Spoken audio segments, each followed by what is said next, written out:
Well, my name is Amalia, and I'm writing a book called The Fall of Delagiel, which is about the dialectic of the sacred and profane, but the vehicle is a tale of high adventure, espionage, and murder most foul. A science fiction novel, you could say, although it has none of the hallmarks of science fiction as far as the narrative goes. The science fiction element is that there is a naturally occurring antibiotic that people have access to. The presence of this naturally occurring antibiotic, which is a commodity in the book, causes wars. It's mostly about a war between two religions, although it doesn't start out as a war. It starts out as espionage, turns into a war. Okay. The antibiotic is only being produced in one place, so they have, in that culture, complete control over the production of it, and anyone else has to pay exorbitantly to get it. They have a monopoly. When you have medicine that people sorely need, then any people will do anything to get it.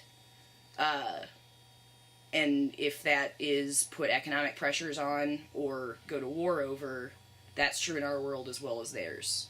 People need medicine. So if a culture has a monopoly on a type of medicine, then the other people will do anything to get that medicine. If anything, it's social critique. And one of the things that I was interested in doing with the book is showing how, beyond control of the characters, the people who are the poorest segment of society are continually exploited by those at the top. I guess I would say the moral is that life isn't fair.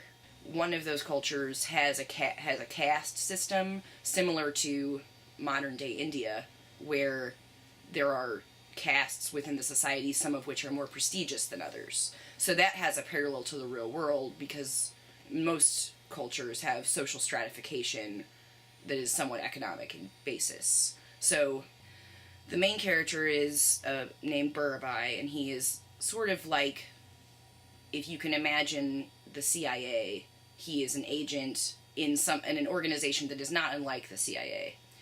And his job is to go and steal the technology to make the drug that everyone needs so badly. For the Empire, who is not the culture who has the drug. Mousefoot, who is his best friend, is a thief and smuggler who he takes along with him on the mission.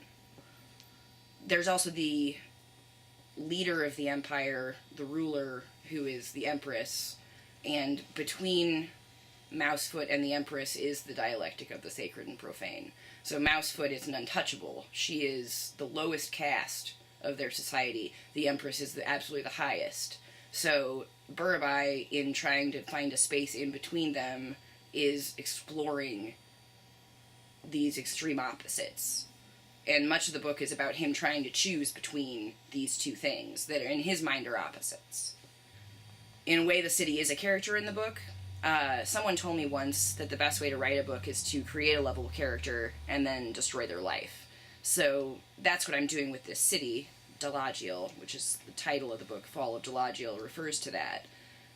The city is beautiful. They have festivals every night. The people are all healthy and happy. They are the richest city in the world. They don't go to war because they don't have to, because they have so much money. Everyone is trying to get their cultural products all the time because they have a cultural hegemony over the surrounding lands. And in the book, the city is lovable, I think. At least I think I make it come across. Like, anyone who's read it has always said, I want to live there. So destroying that was part of the main thrust of the book, and that was the character who I was destroying, was the city. I ended up running it as a dice game, where you could be a person inside this world, and it's based on the world of the book, except I used Dungeons and Dragons rules, so you have access to magic and all those things that aren't present in the book world. So I changed it to be the game world. And the game takes place 75 years after the events of the book, so they won't affect the events of the book. But the way the game helps me is that people talking about the subject matter in their own voice makes it so that when I write dialogue, it doesn't sound all the same all the time. Before, when I was writing, every time I would write dialogue, all the characters sounded exactly the same. The thing that the game does for me is that hearing other people talk about the subject matter gives me ideas about the way characters would talk about the subject matter of the book. So I've run the games for a few years off and on, and people seem to enjoy it, although I think I enjoy it more than they do. And some of the characters have made it into the book. I had to completely change them in order to make it fit, but people have come up with names that I really liked. Like, there's an Untouchable who became a main character in the book but started out as a game character named Patches, and I liked the way the character was created so much that I inserted them into the book, even though supposedly Patches shouldn't have been alive for another 75 years, but it really helps me develop the idea to have the game world be going at the same time.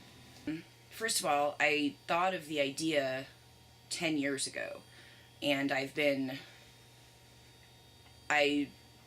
thinking about the idea for a decade. I started writing it multiple times and then threw away everything I'd written over and over again. It wasn't until last year that I actually was happy with anything I wrote. So the idea had a lot of time to form before I was able to ever put pen to paper. Or type on the computer, actually. But it's a lot of hours. I tend to work in the middle of the night. Everyone else is asleep. I sit at my computer typing for hours. I tend to write in binges where I'll write like 50 pages over the course of a couple weeks and then not write anything for a couple weeks. I started writing the book when I was in college. Or not writing, but I came up with the idea in college, and then it took me 10 years to come, like I said before, it took me 10 years to get to the point where I was writing it. And it's the best thing I've ever done. I went to college for art. Anything I did in my undergraduate art, or anything I did outside of the book, is not as good as the art I am making and the book, like, as a whole. The drawings I've done in combination with the writing, I think, is the best work that I've ever made in my life. And that is a good feeling, certainly. Not that I didn't like my work before, but I'm proud of what I've done, I would say. And I think that, the next step is publishing, which I've never tried to publish a book before, so we'll see how that goes. But everyone who's read it has said I should try to get it published. So my next step is trying to get a literary agent and, trying to get them to sell the book to publishing companies. And then hopefully someday I can get the first book published, and then they'll want to publish the other parts of the series. This interview is over! Okay. Rah!